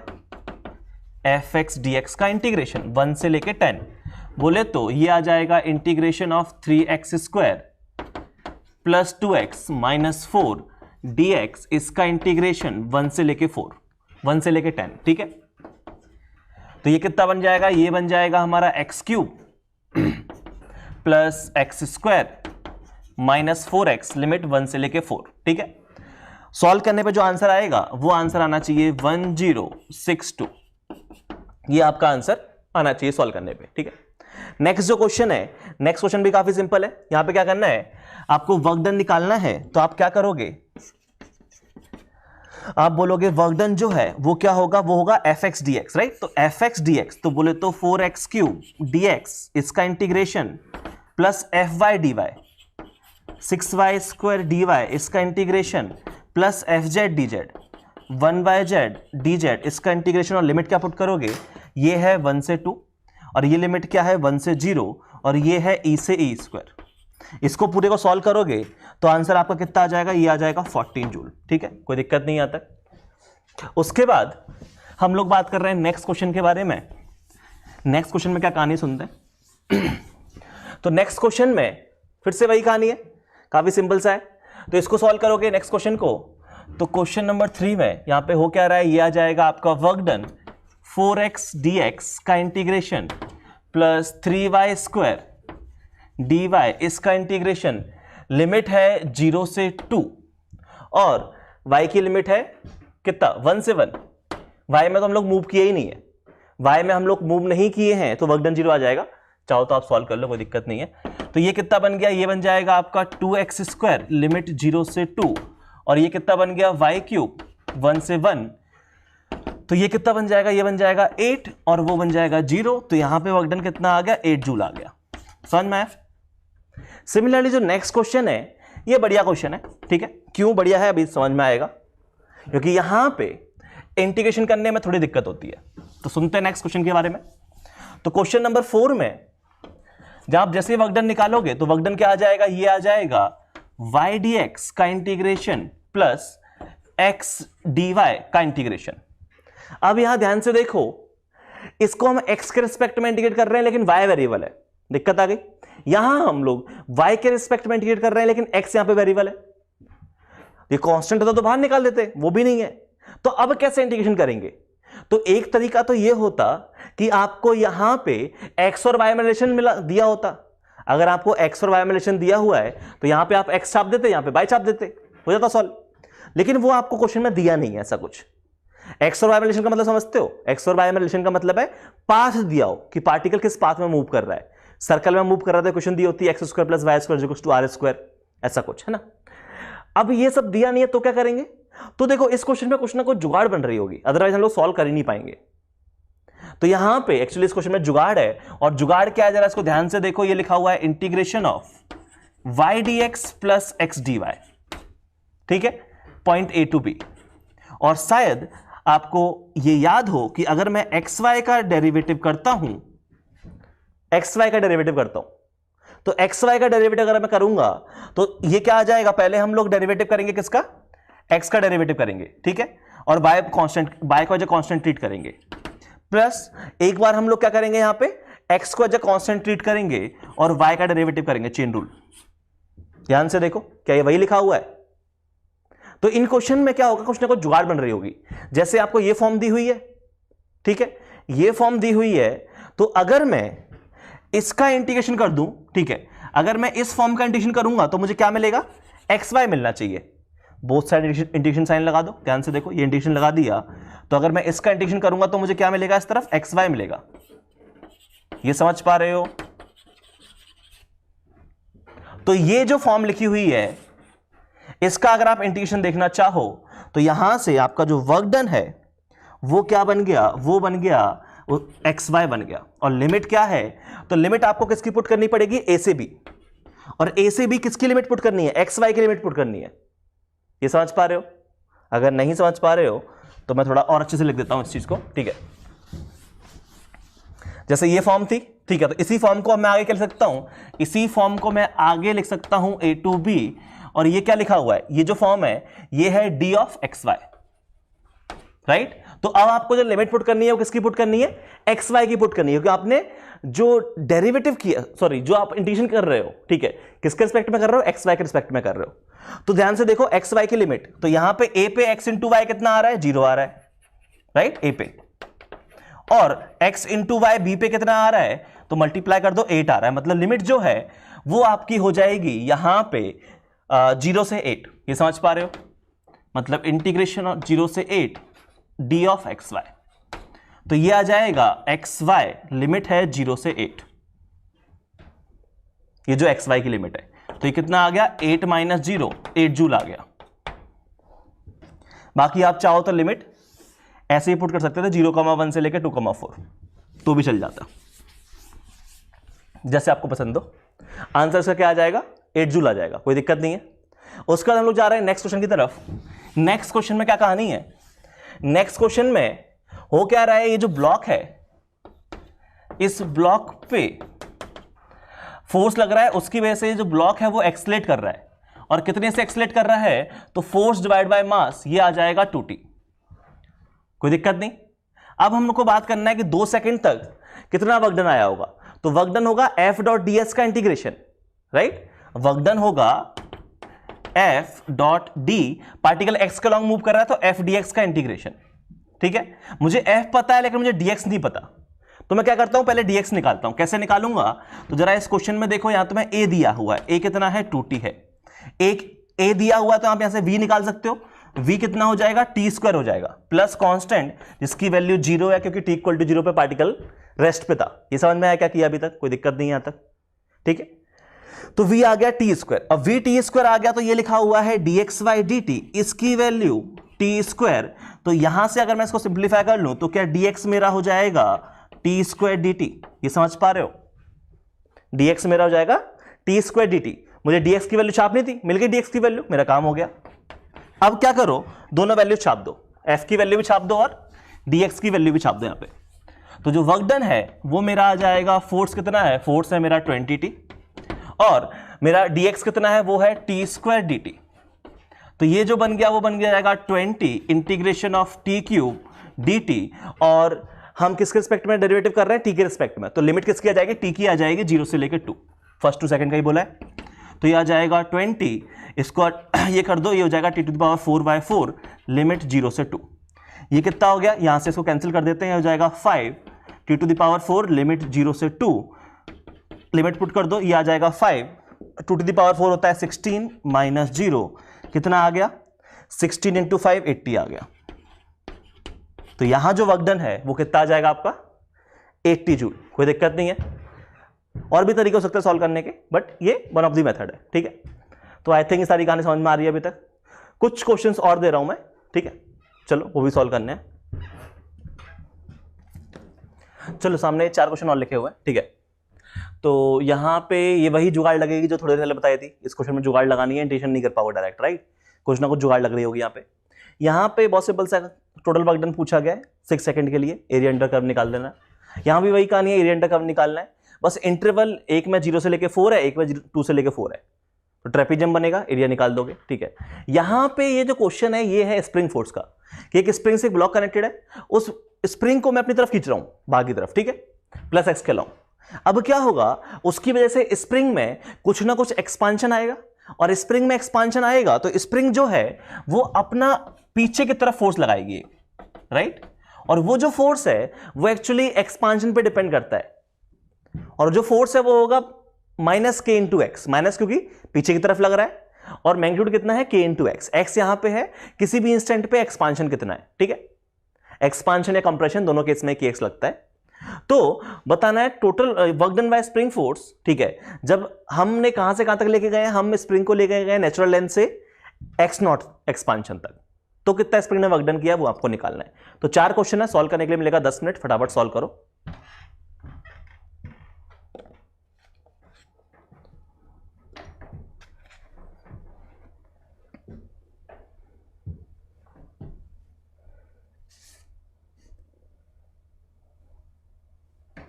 चलो आई थिंक सॉल्व कर लिया होगा।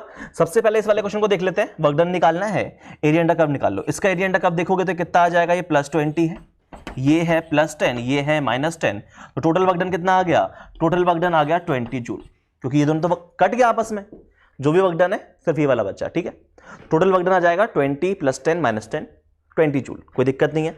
उसके बाद जो ये क्वेश्चन है, नेक्स्ट क्वेश्चन, इस वाले क्वेश्चन में क्या है कि यहां पे जब आप निकालने जाओगे वर्क डन को तो यहां पे जुगाड़ लगेगी, तो वर्क डन क्या आ जाएगा, वो आ जाएगा 3x² y dx प्लस ये बन जाएगा x³ dy, यही बनेगा, a से लेके b। अब यहां पे देखोगे तो यहां पे हम x के रिस्पेक्ट में इंटीग्रेशन कर रहे हैं, लेकिन y वेरिएबल मौजूद है, नहीं कर पाएंगे इंटीग्रेशन। यहां पे हम y के रिस्पेक्ट में डेरिवेटिव कर रहे हैं, x मौजूद है तो नहीं कर पाएंगे इंटीग्रेशन। अब या तो हमें x और y के बीच में रिलेशन दे दो, वो क्वेश्चन में दिया नहीं है, तो कुछ ना कुछ जुगाड़ लग रही होगी, अदरवाइज हम इसको सॉल्व कर ही नहीं पाएंगे। तो जुगाड़ क्या लग रही है, तो जरा ध्यान से देखो, अगर मैं x³ y का डेरिवेटिव कर दूं तो x³ y का जो डेरिवेटिव होता है क्या वो होता है 3x² y dx प्लस, या ऐसे लिख लो, क्या हो जाएगा, y कांस्टेंट आ जाएगा, 3x³ का डेरिवेटिव हो जाएगा 3x² dx प्लस इस बार हमारा x³ कांस्टेंट आ जाएगा और y का डेरिवेटिव हो जाएगा dy। कुछ जाने पहचानी फॉर्म लग रही है, ये ऊपर लिखा हुआ है। तो यहां से जो वर्क डन है वो आपका आ जाएगा इंटीग्रेशन a से b, क्या, डेरिवेटिव ऑफ x³ y। तो इसको सॉल्व करोगे तो कितना बन जाएगा, ये बन जाएगा x³ y। अब आप चाहो तो लिमिट x³ y की पुट कर दो, या आप चाहो तो लिमिट x, y की पुट कर दो, ठीक है। तो लिमिट क्या है, वो है 1,2 से 2,5, मतलब यहां 2,5 पुट करोगे तो कितना हो जाएगा, ये हो जाएगा 8 × 5 माइनस यहां 1,2 पुट करोगे तो कितना हो जाएगा 1 × 2, तो कितना बन गया, ये हो गया 40 - 2 38 जूल। ये हमारा आंसर आ रहा होगा। इस वाले क्वेश्चन में एक तो तरीका है, आप एरिया अंडर कर्व निकाल लो, एरिया अंडर कर्व निकालोगे तो इसका आंसर आ जाएगा 44 जूल और इसका आंसर आ जाएगा 23 जूल, ठीक है। वरना एक और तरीका था, आप इस फोर्स की इक्वेशन लिख लो। इस फोर्स की अगर मैं इक्वेशन लिखना चाहूं तो फोर्स की इक्वेशन क्या है, ये है y = mx + c, राइट। तो यहां पे स्लोप कितना है, 1/2 है, तो ये कितना आ जाएगा, y is equal to mx plus c की वैल्यू कितनी है 10 है, ये फोर्स है। तो वर्क डन क्या आ जाएगा, f डॉट dx का इंटीग्रेशन। तो इसको सॉल्व करने का मेथड नंबर 2 ये हो सकता था कि आप वर्क डन जो है वो f डॉट dx का इंटीग्रेशन लिख सकते हैं, मतलब ये हो जाता x/2 प्लस 10 dx इसका इंटीग्रेशन, और लिमिट कहां से, जहां से आपको सॉल्व करना है वहां से। तो ये इस तरीके से भी सॉल्व कर सकते थे, वो आपकी इच्छा थी, ठीक है, वरना एरिया अंडर कर्व निकाल लो, ज्यादा आसान पड़ेगा। उसके बाद अब हम लोग बात कर रहे हैं नेक्स्ट लास्ट क्वेश्चन के बारे में, स्प्रिंग फोर्स के बारे में, कि अगर मैं बात करूं तो यहां पे देखो जो स्प्रिंग फोर्स है वो x पे डिपेंडेंट है, और हर टाइम पे x की वैल्यू चेंज हो रही है। x यहां पे क्या है, एक्सपांशन है, तो x की वैल्यू अगर हर पॉइंट पे चेंज हो रही है तो वेरिएबल फोर्स है। तो कैसे करेंगे, इंटीग्रेशन से।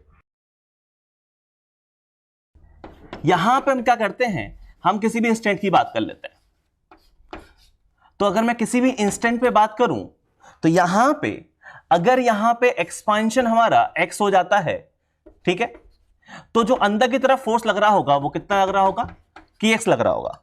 और वर्क डन क्या आ जाएगा, वर्क डन है हमारा किसी भी, अगर वर्क डन कितना होगा, dw का इंटीग्रेशन, और dw क्या है, वो है हमारा f dx, यही तो है, राइट।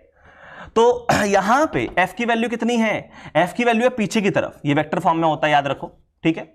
तो अपोजिट डायरेक्शन में, क्योंकि डिस्प्लेसमेंट है प्लस x के लॉन्ग और पार्ट फोर्स है माइनस x के लॉन्ग, तो नेगेटिव तो लगेगा ही। तो 180 डिग्री एंगल है, तो ये कितना आ जाएगा, माइनस kx dx का इंटीग्रेशन, और लिमिट कितनी है x की, वो है 0 से लेके x0। ये समझ पा रहे हो क्या हुआ, तो ये आ जाएगा माइनस k x dx का इंटीग्रेशन, लिमिट 0 से x0, सॉल्व कर लो, माइनस k x²/2 लिमिट 0 से x0। तो यहां work done bye spring force कितना आ गया है, वो आ गया है -12k x02। ये समझ पा रहे हो, तो कितना वर्क डन किया है, -12k x02। Basically spring force ने नेगेटिव वर्क डन किया, और करना भी चाहिए क्योंकि हर इंस्टेंट पे एंगल कितना है, 180 है, मोशन को अपोज तो कर रहा है, तो यहां पे नेगेटिव वर्क डन आना भी चाहिए। अगर ऐसा होता कि हम x = x1 से लेके x2 की बात करते तो क्या बन जाता, तो यहां पे बन जाता x1 से x2 की लिमिट पुट कर देते। तो आई थिंक इसी चीज समझ में आ पा रही है तुम्हारे कि इस टाइप के क्वेश्चन में करना क्या है, कोई दिक्कत नहीं है। तो चलो काफी अच्छी बात है, ये अगर समझ में आ गया है तो ठीक है। तो आज की कहानी फिर मैं यही समाप्त करता हूं, मिलते हैं अपन नेक्स्ट क्लास में, चलो।